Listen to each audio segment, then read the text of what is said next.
Ante la Comisión Interamericana de Derechos Humanos en Washington la semana pasada, esto es muy conocido, se presentaron las denuncias sobre las violaciones a la libertad de expresión que se están cometiendo en el Ecuador, a las cuales el gobierno se negó a responder y se dedicó, como es su estilo, a tratar de descalificar a sus denunciantes. El problema es, ¿y ahora qué va a pasar? César Ricaurte, el director ejecutivo de Fundamedios, está hoy aquí en la República.es. Hola César, buenos días. Buenos días Jorge, gracias por la invitación. Muchas gracias por aceptarla, César. ¿Qué va a pasar después de lo ocurrido en la Comisión Interamericana de Derechos Humanos? Bueno, hay dos escenarios, Jorge. El primero es que la comisión planteó una serie de cuestionamientos, una serie de preguntas, tanto al Estado ecuatoriano como a nosotros como peticionarios. La mayoría de esas 8 preguntas que se plantearon evidentemente atañen al Estado ecuatoriano y tienen que ver con el deterioro de las condiciones para el ejercicio de la libertad de prensa y de expresión en el Ecuador. El Estado ecuatoriano está en obligación entonces de responder a esas preguntas. Vamos a ver qué es lo que responden al respecto, porque como bien señala usted, Jorge, en audiencia, tanto el Procurador General del Estado, el doctor Diego García, como el canciller Ricardo Patiño, se negaron a responder cualquier cuestionamiento sobre las denuncias que estábamos presentando documentadamente. Entonces, primero tiene que suceder eso, es decir, tiene que haber esas respuestas.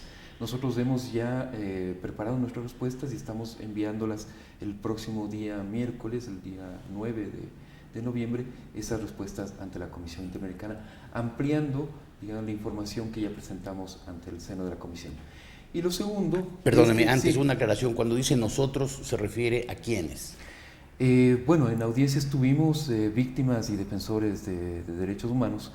Entre las víctimas estuvo Juan Carlos Calderón, Cristian Zurita, estuvieron representantes de Diario El Universo, estuvieron ausentes, estuvo su silla vacía, el dirigente indígena Pepe Acacho, que recordemos está enjuiciado por sabotaje y terrorismo por sucesos que ocurrieron cuando él era director de Radio Arutan.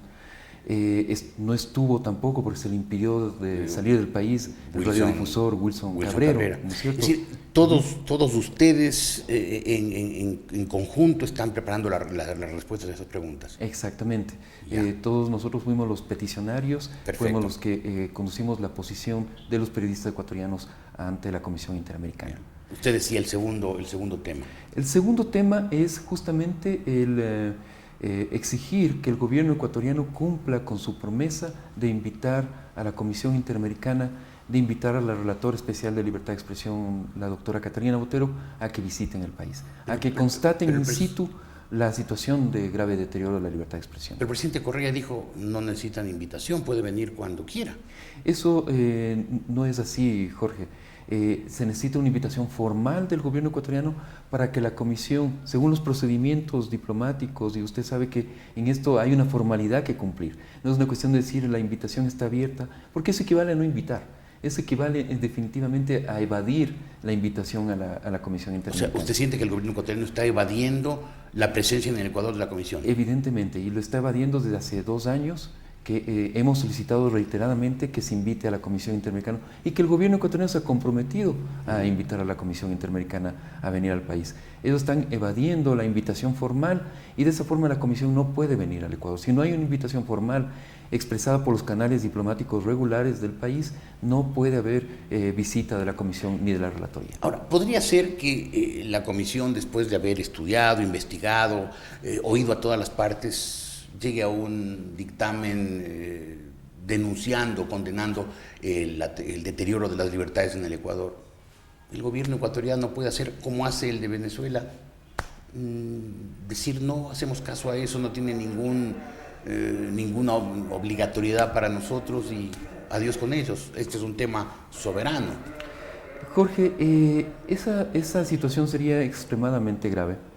Porque recordemos que el concepto de derechos humanos va más allá incluso de la soberanía de los estados. Los estados no pueden apelar a su soberanía para decir o avalar situaciones que vayan contra los derechos humanos. Pero lo hace Chávez, lo puede hacer Correa. Así es, pero son gobiernos que, digamos, quedan a escala internacional como gobiernos violadores de derechos humanos. No, internacionalmente ya no se sabe que el gobierno ecuatoriano es es violador de los derechos. En este momento hay una seria preocupación, y no solamente por el estado de la libertad de expresión, Jorge, sino que hay seria preocupación porque el deterioro de la libertad de expresión y el deterioro de la libertad de prensa está revelando también situaciones como la falta de independencia del sistema judicial, la falta de independencia de los otros poderes del Estado.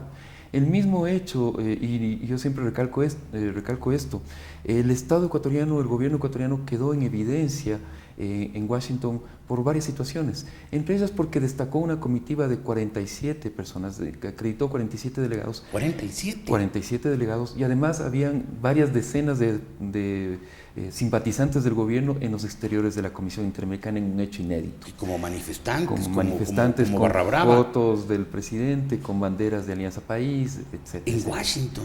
En Washington, ante la Comisión Interamericana. Con Deben cámaras. haber estado estupefactos los, o sea, es los algo, miembros de la como digo, comisión. absolutamente insólito. Las cámaras del Estado siguiéndonos a los peticionarios, etc. Siguiéndolos. O sea, siguiéndonos, así es, siguiéndonos y hostilizándonos. Es decir, Los lo que acostumbran. camarógrafos del gobierno. Exacto, lo que acostumbran a hacer aquí, Jorge, y que ya lo estamos viendo casi como una cuestión normal, lo quisieron hacer en Washington.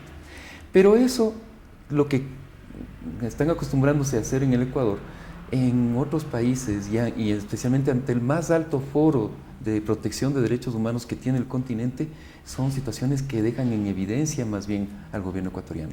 Y entre esas constataciones es que la independencia de poder está seriamente afectada. El hecho de que se haya acreditado al presidente de la Corte Constitucional, doctor Patricio Pazmiño, que se haya acreditado en la delegación ecuatoriana a la doctora Tania Arias, que es parte del Consejo de la Judicatura de Transición, y a otra serie de altísimas autoridades de otros poderes del Estado para defender la posición del gobierno central, del Ejecutivo, realmente habla ya en sí mismo del deterioro también de la independencia de poderes en el Ecuador. Pero César, esto de llevar a foros internacionales el problema del deterioro de las libertades en el Ecuador, lo que ha logrado es que el gobierno más bien endurezca internamente su posición, su represión a los periodistas, su ataque, su intento de descalificación. ¿No equivocaron ustedes la estrategia? No, porque yo creo que en este momento las alertas están prendidas sobre el Ecuador. Y cualquier acción que el gobierno emprenda, incluso contra nosotros como expositores ante la Comisión Interamericana, más bien nos deja más en evidencia y refuerza nuestra posición. Las cadenas nacionales, las constantes declaraciones estigmatizantes de altos funcionarios de gobierno, etcétera, etcétera, más bien le dejan más en evidencia al gobierno ecuatoriano. Lo cual no impide que siga la represión a la prensa y el ataque a los periodistas. Lo que pasa es que el gobierno ecuatoriano, al haber destacado tan alta delegación, 47 personas, como digo, encabezadas por el canciller de la República, lo cual también es algo que no se había visto antes en la Comisión Interamericana. Esos mismos están avalando el papel de la Comisión Interamericana y esos mismos le subieron el perfil político a esta audiencia. Es decir, más bien me parece que la estrategia equivocada fue de parte del gobierno, porque en este momento los problemas de libertad de expresión, los problemas de falta de independencia de los poderes han quedado evidenciados y han quedado expuestos ante los ojos del mundo. ¿Qué va a pasar? Evidentemente el gobierno va a seguir operando, tratando de conseguir réditos internos, pero como yo lo escribía en el diario Hoy la semana pasada, me parece que el gobierno ecuatoriano ya ha perdido esta batalla en los foros internacionales, porque cada vez tiene que dar mayores explicaciones. El presidente Correa, recordemos que inició el juicio al Universo diciendo que iba a marcar un hito, ¿no es cierto?, que iba a marcar realmente una doctrina en cuanto a defensa de derechos y libertades. En realidad lo que está marcando es una constante deterioro de la imagen del gobierno ecuatoriano. Sí, pero todo esto internacionalmente. Es evidente que internacionalmente el gobierno ecuatoriano está perdiendo la batalla porque externamente está claro que las libertades están siendo coartadas en el Ecuador, pero internamente las libertades siguen, el gobierno sigue arrollando. Sigue arrollando, Jorge, pero yo creo que hay un cambio sustancial después de lo de Washington. Creo que muchos sectores se ha demostrado que hay cómo hacerle frente al gobierno y que en foros neutrales incluso hay cómo ganarle la pelea al gobierno.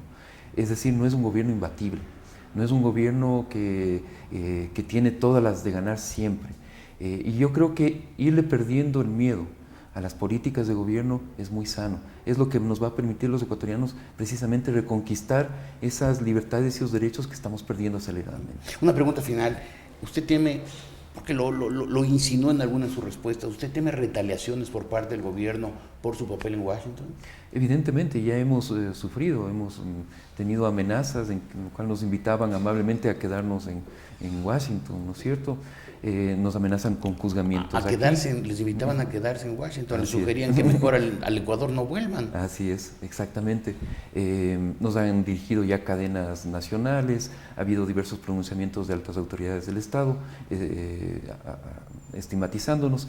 Es decir, cabe esperar, por la política que ha seguido este gobierno, de que va a haber retaliaciones. Pero como dije antes, me parece que es hora de perder el miedo y de saber que estamos luchando por algo legítimo, absolutamente legítimo.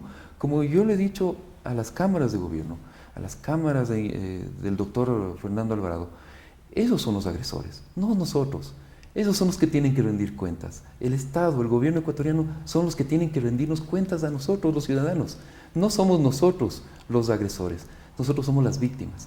Y por lo tanto tenemos todo el legítimo derecho de ir a exponer en los foros internacionales, en los más altos organismos de protección de derechos humanos, porque nos sentimos agredidos. Y el gobierno ecuatoriano es el obligado a rendir cuentas por esas agresiones. Gracias, César, por haber estado aquí. Encantado. Ellos, la gente del gobierno, son los que tienen que rendir cuenta por los atropellos a los derechos humanos y a las libertades, ha dicho César Ricaurte. Y eso ocurrirá, tarde o temprano, pero ocurrirá.